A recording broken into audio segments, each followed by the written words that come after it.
Depending on how you want to look at it, the new Kia Forte GT either is or is not a direct competitor to the iconic Honda Civic Si, and I think that was really the right way for Kia to go. This is unquestionably a performance compact mainstream vehicle. We have over 200 horsepower under the hood. We have a 6-speed manual transmission or a 7-speed dual-clutch automatic transmission. We have summer tires in this particular model, all the bells and whistles that we're going to see today on the inside, on the outside, etc. But it is significantly less expensive than the Civic Si. In fact, it is so much less expensive that this absolutely fully loaded top-end trim with the 7-speed dual-clutch transmission is about the same price as a base Civic Si or a base Volkswagen GLI with their manual transmission. Perhaps the best thing that Kia did was to keep the price tag of the Forte GT so low, because not only can this be seen as a value alternative to the Civic Si or the Volkswagen GLI, this is also going to give you an awful lot more performance than something like a comparably priced Mazda 3 or Toyota Corolla. And because of some of the changes that we see in the all-new Mazda 3, if you're looking for a little bit of zoom in your compact sedan, you probably ought to look at the Forte GT and not the Mazda 3. When designing this generation of the Forte, the engineers decided to take some of the styling elements from the larger Kia Stinger sedan and apply them to their compact sedan here. We have full LED headlamps, we are driving the top-end trim, keep that in mind, and then the turn signals are incandescent and they're located down here in a separate module. The grille gets an update for the GT trim. It still is a modified version of the Tiger Nose grille that we see in other Kia models, but inside each one of these little elements we have a little red element as well. It kind of reminds me of little tongues just sort of sticking themselves out at you. At the bottom of the bumper, you'll notice the radar adaptive cruise control sensor, and you'll also notice that although the headlights are LEDs, the fog lights are incandescent. In keeping with the sporting mission, we have unique wheels and tires, a little red circle right there around the Kia logo, and these are Michelin Pilot Sport 4 summer tires. These are optional on the Forte GT, but they are a factory option. They're 225 in width, which is pretty similar to what we see in other compact performance cars. Out back, we don't find any huge wings or heavy-handed styling. Instead, we have a pretty simple spoiler tacked right there on top of the trunk lid. We have these attractive LED tail lamp modules with a light bar that connects one side to the other. It does have a very distinctive pattern there. And then you'll notice we have incandescent turn signals and backup lights, and they're divorced from the tail lamp modules like we saw up front. Down at the bottom, we get twin exhaust tips in the GT trim, some very tiny aero treatments, and then a red stripe connecting one side to the other. Under the hood, we find a 1.6-liter turbocharged 4-cylinder engine. This is essentially the same engine and transmission options that we also find under the hood of the Elantra Sport. This produces 201 horsepower and 195 pound-feet of torque, just a hair less horsepower than the Civic Si, but a hair more torque on the other end. The big difference between this and the Civic Si, and a little bit more like the Volkswagen GLI, is that we don't just have a manual transmission on offer here. We also have a 7-speed dual-clutch transmission. So if you're interested in something that will shift gears for you, this is an option for you, and the Civic Si is not, because it's manual transmission only. I know a lot of folks out there hate the idea of an automatic transmission in a car that's supposed to be overtly fun, but the sales numbers cannot be denied. The reason that we see an automatic transmission on offer in the Forte GT is the same reason that we find it in the GLI and the GTI. It sells. It's the best-selling transmission in the Volkswagens. It's likely going to be the best-selling transmission in the Forte GT as well. Fuel economy hasn't exactly been Kia's forte in the past, but they have been trying to turn over a new leaf. The base engine in the Forte is just about as efficient as the competition, thanks to its new variable transmission. However, this model uses the older 1.6-liter turbo from the Hyundai Kia family, and that's why fuel economy comes in 2 miles per gallon below the Honda Civic if you're comparing manual transmission against manual transmission, even though the Honda Civic has some really aggressive gear ratios. If you get the 7-speed DCT, then this will match the Civic Si's fuel economy numbers at 30 miles per gallon combined. Front seat comfort in the Forte GT is very good for this segment. We have pretty supportive front seats with more aggressive bolstering on the seat bottom and seat back cushion. We have a power driver seat in this model with 2-way adjustable lumbar support. And again, remember, we're driving the very top-end trim of the Forte GT, which is about the same price as the absolute base trim of the competition. So you won't necessarily find power seats and all those other options. We have a tilt telescopic steering column with a pretty decent range of motion as well. Hopping into the back seat, we definitely find a roomy rear passenger area. I have about 5 inches of legroom left, sitting right there behind myself. And rather surprisingly, my head is not touching the ceiling. And that is something that I had expected when I first saw this generation of the Forte because of the very swoopy profile. But when you pay closer attention to the profile, you'll notice that the roofline stays relatively high and the trunk lid is pretty high in the rear. We also have this little baby window right back here, which helps keep the roofline a little bit higher. If I move over here to the middle seat, I still have enough room. My head is just barely touching the ceiling. But as far as compact sedans and middle seats go, this one's pretty comfortable. Moving all the way over to the right side of the vehicle, my knees are just touching the seat back of the front seat. But remember that like many Hyundai and Kia vehicles, the front seat tracks are a little bit longer than average in this segment, so the front seats definitely move a great deal further rearward.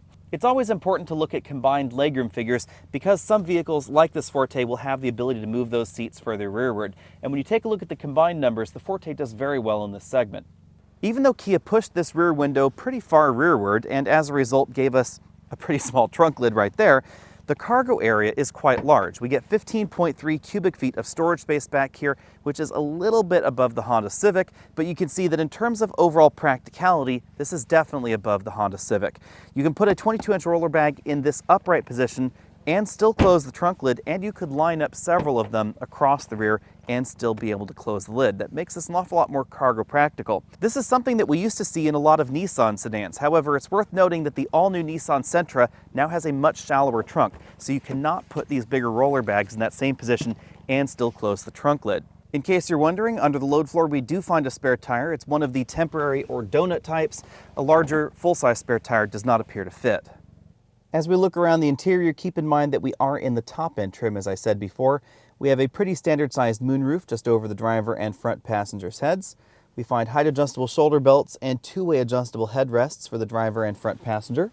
The red accent stitching is limited to the front seats only in kind of an interesting twist. We don't find any red accents back there for the rear passengers, although we do get some additional red piping and, of course, the GT logo embroidered right there on the seat back.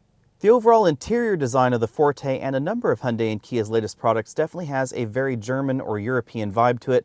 That's not too surprising, of course, because the group has hired away a number of Volkswagen and BMW engineers. Moving over to the front doors, we definitely see an increase in parts quality versus the previous generation of the Forte. This black trim has some very fine dots in it to help dress it up a little bit. The door panel has a lot of stitching going on, so you can see that we have after stitching right there on that center section. The center and upper section and that armrest are all softly padded. We then have some more red accent stitching, bottle holder down there at the bottom, and this has the optional Harman Kardon audio system, so we do find some slightly different speaker grills up front. As you'd expect, the upper section of the dash is made from a soft-touch injection molded material and then has some after stitching on top, and then the lower portions of the dashboard right here around this glove box are harder plastics. This is a bin-style glove box. I had no problem fitting a larger tablet computer inside. In the middle of the dashboard, we find a color touchscreen infotainment system. Apple CarPlay and Android Auto are standard, not optional like we find in some of the competition. Interestingly enough, this is not the latest version of Kia's infotainment software. We'll see that in the upcoming Sorento and, of course, the Optima as well. We still have some physical buttons there below that screen, large air vents right there, dual zone automatic climate control, push button start.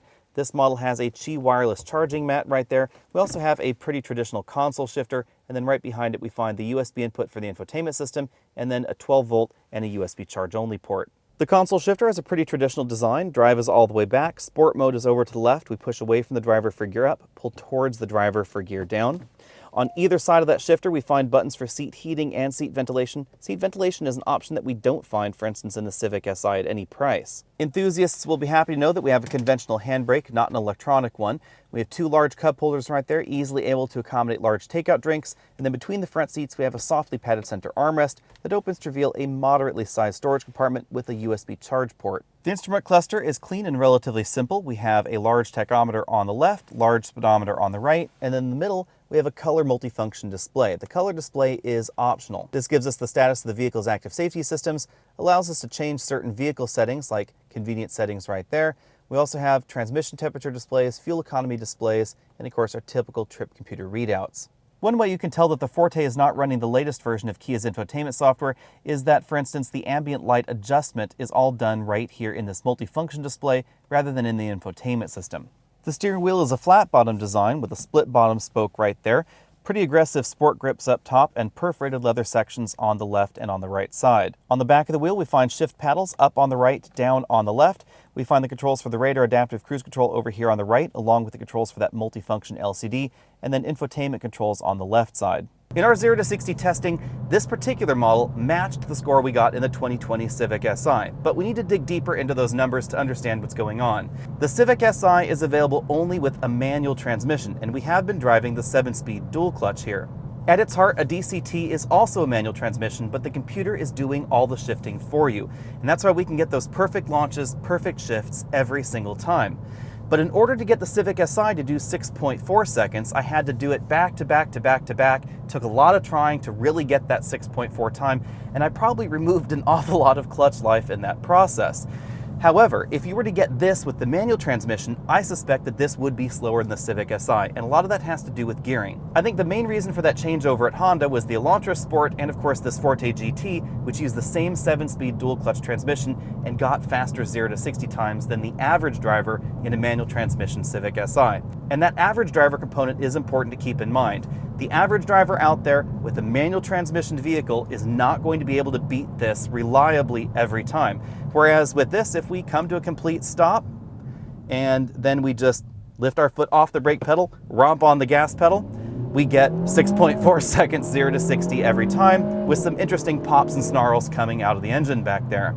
Now it is worth noting that one of the cost-cutting measures that we see here that we do find in a Civic Si is a limited slip differential. And that means that while we do get just a very slight hint of wheel spin up front, a little bit of torque steer, it's pretty well controlled overall, it is still there, and in the Civic Si it comes across as a little bit more polished. We also see a little bit more polish in the Volkswagen GLI and the Volkswagen GTI, but remember, they're significantly more expensive. And again, the model that we're driving today has heated and cooled seats. It has a 7-speed dual clutch transmission, and most importantly, the optional summer tires.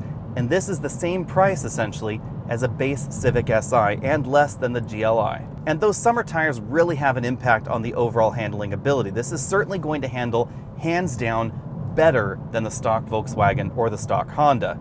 Now things do get a little bit trickier if you were to comparably equip the Honda or the Volkswagen. I do think that the Civic has a little bit more finesse in its suspension, and I do like the overall steering feel a little bit more in the current generation Volkswagen GTI and of course the Volkswagen GLI. But remember that we're talking about a vehicle that, in order to comparably equip to this, is going to be significantly more expensive. And I also have to admit that I like the overall character of the Forte GT just a little bit more than the Civic Si. In some ways, that's because of how Honda has chosen to position the Si. The Si is not that much faster than the regular turbocharged version of the 1.5-liter Civic, and it is notably slower than the Civic Type R. It's not like they put the Si between the sport trim of the Civic and the Civic Type R. It's a lot closer to the sport trim of the Civic. And thanks to its 1.5-liter turbo, it no longer has that high revving nature that a lot of folks really liked out of their old Civic Si's. Out on a rougher road like we're on here, obviously the Forte GT suspension is going to be firmer than the regular Forte, than the regular Honda Civic. But much like the Honda Civic, I think that Kia found a really great balance between overall ride quality and handling ability. Due to the lower sticker price of the Forte GT, we don't have an adaptive suspension like you will find in some performance compact vehicles. In our cabin noise test at 50 miles an hour, we clocked 73 decibels in here, making this about average for the compact sedan category in general. But remember that the average compact sedan that is not performance-oriented is going to have slightly narrower tires than this, so overall I think that's a pretty decent score. I'm going to go ahead and give this a B overall. In our fuel economy tests, we've been averaging 31 miles per gallon over a week of mixed driving. That's a pretty decent score for a vehicle that is EPA rated for 30 miles per gallon, again, especially considering that fuel economy has never really been Kia's forte. Bottom line, the Forte GT is pretty easy. This is a hoot and a half, and it's very inexpensive to own and operate. It also has a longer standard warranty than we find in the competition, and that's something that I would call important when we're talking about a performance vehicle like this. I also have to admit that although not everybody likes a 7-speed dual clutch transmission, it's not going to be as smooth as a traditional automatic, especially in stop and go or slow and go traffic. This is absolutely the transmission that I would select. Just like if I were buying a Volkswagen, I would get their DCT as well. And the lack of an automatic transmission or an automated manual transmission is one of the reasons that I probably would not buy a Civic Si, even though, again, I think that it is a little bit more fun than the model that we're driving here. Manual transmissions are very engaging, and they're certainly a lot of fun, but automated manuals like this are very pragmatic. They will give you better 0 to 60 times in repeatable conditions, and of course, they're going to be an awful lot easier to deal with in stop and go and slow and go traffic than a manual transmission that you have to shift yourself. I probably sound like a broken record at this point, but the price tag of the Forte GT really is its most impressive attribute. The regular Forte starts just under $18,000, which is very aggressively priced in this segment already. The GT line, which gives us some of the same styling cues in the GT, starts at $20,490. That gives you 147 horsepower.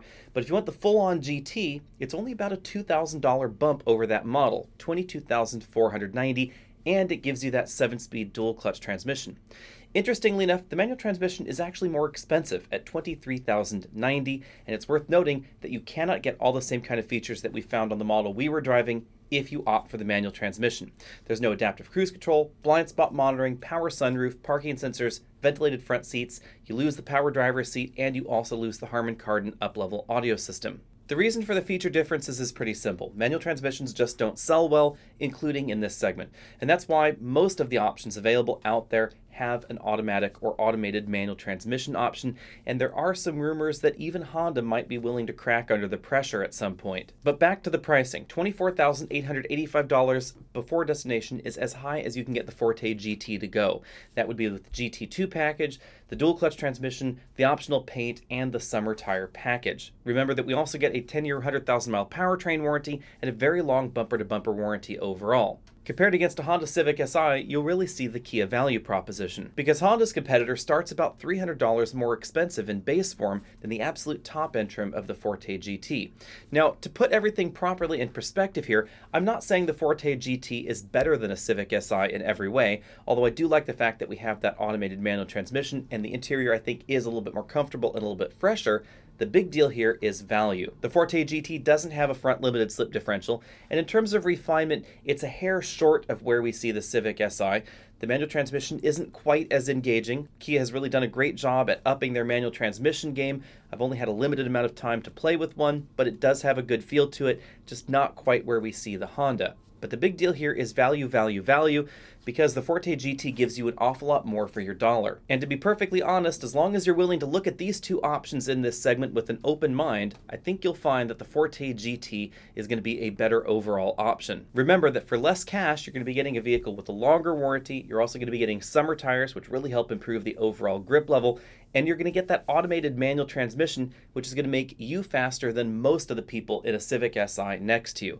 Unless you really get the launch perfect in a manual transmission, an automated manual or an automatic transmission is going to beat the manual transmission driver 9 times out of 10. And that's exactly why with the Volkswagen GLI, Volkswagen not only offers a dual clutch transmission as well, but the dual clutch transmission is by far the volume transmission option. The trouble with the GLI is its price tag. It is even more expensive than the Civic Si. It starts at $26,245 and will go on up to over $31,000. Obviously, the main selling points for the Forte here are going to be value and the long warranty, but the GLI has a lot going for it as well. We have more power than we find in the Civic Si and Forte GT, which are pretty close together. 228 horsepower and 258 pound-feet of torque. We also get a bit more refinement. Even though the dual clutch transmission is also going to be the volume transmission, we have a wet clutch dual clutch transmission in the Volkswagen, not a dry clutch like we find in the Kia. Wet clutches are going to be a lot smoother. They're going to feel a little bit more like a traditional automatic, while still giving you a lot of the same DCT benefits. And that's exactly why the Hyundai Kia Motor Group is actually moving to a wet clutch dual clutch transmission in some of the next generation products. That's going to be an 8-speed unit. However, it's not going to be in the Forte GT anytime soon. The GLI also has a little bit of a different demeanor going on. It feels at sometimes a little bit more relaxed and, interestingly enough, sometimes a little bit more aggressive. The acceleration is definitely very impressive in the GLI. But oddly enough, even though the GLI is bigger than the Forte GT, it's not actually bigger on the inside. We have a smaller trunk and we get about the same kind of interior room overall. On the other hand, if you're willing to pay for them, we do have some options that I wish the Forte GT had, like the adaptive suspension and the full LCD instrument cluster that really dress up the GLI. That's part of why the price tag ends up over 25% more expensive than the Forte GT at the very top end. It's also worth noting that there are a ton of different aftermarket performance options available for the GLI because of its very close relationship with the GTI. There are a ton of aftermarket limited slip differentials, aftermarket packages that will increase your horsepower, etc. There's going to be a little bit more available for the GLI, arguably, than even the Civic Si, which does have a very strong aftermarket tuner community. Next up, we have the Hyundai Elantra Sport. The Elantra Sport is sort of a cousin of the Forte, but the important thing to remember about the way Hyundai and Kia do their model lineups and model refreshes is that we typically have sort of a tick-tock effect going. So one manufacturer will introduce the new platform, and then the other manufacturer will launch their refreshed product at some point a little bit later. And the important thing to keep in mind here is that the Forte is currently the newer version of the Elantra Forte platform, but that's going to change next year when the pendulum swings and Hyundai gets an all-new Elantra. With that all-new Elantra, we certainly expect an all-new Elantra Sport, and the rumor mill is telling us that we may even get something like an Elantra N, which could take things up to the next performance level. But at the moment, we're not talking about the new Elantra, we're talking about the one you can buy today, which is oddly enough more expensive than the Forte GT. It starts at $24,000, even goes on up a little bit more expensive too, $26,050. And oddly enough for 2020, you can't get a manual transmission in it anymore. Logically, the reason for that is that any of the options in this segment that offer an automatic and a manual, the automatic outsells the manual handily. At the moment, the big difference between the Elantra and the Forte is that the Forte feels newer overall. The interior design, the overall seat comfort, the exterior design, everything feels a little bit fresher, a little bit more modern. But honestly, the Elantra Sport has always been a pretty good deal, and I think it compares very well with the Civic Si also. So if we're talking about two vehicles that are relatively similar, obviously I'm going to like the cheaper one, and that's going to be the Kia Forte. And when it comes to competition, that's just about it in the US, because there is no longer a turbocharged Nissan Sentra. There are rumors that we may get a GR version of the Toyota Corolla, but we're also told not to expect that until 2023. And it's also not going to be a sedan, so it's logically still not going to be a competitor to the models that we were talking about. Instead, it's going to be a competitor to the GTI, and it should be a really interesting competitor with about 260 horsepower under the hood, we're told. Before I go, we should talk about the Mazda 3 because I have received so many questions this week about it. This is a tough battle for the Mazda, to be perfectly honest. 0 to 60 happens in about 7 seconds. That's because of the overall curb weight, which can be about 300 pounds heavier than some of the options in this segment, perhaps even more depending on exactly which one you're talking about. It also has a much older 6-speed automatic transmission design. It's not really giving that vehicle any favors when it comes to overall acceleration. And remember that even though it does give us 186 horsepower, those are not turbocharged horsepower like we find in the sport entries in this segment. So the power is going to come on later, the torque curve is not going to be quite as aggressive, etc. Now that's not to say that the Mazda 3 is uncompetitive in its segment, it's just that the Mazda 3 has a different target market. So the Mazda 3 is not trying to be a Civic Si, it's not trying to be a Forte GT or a Volkswagen Jetta GLI. Instead, it is trying to be sort of the luxury alternative to a Corolla or a regular Honda Civic. And in that respect, it does incredibly well. And it is absolutely gorgeous. It also has available all-wheel drive, but it's just not in the sporty category.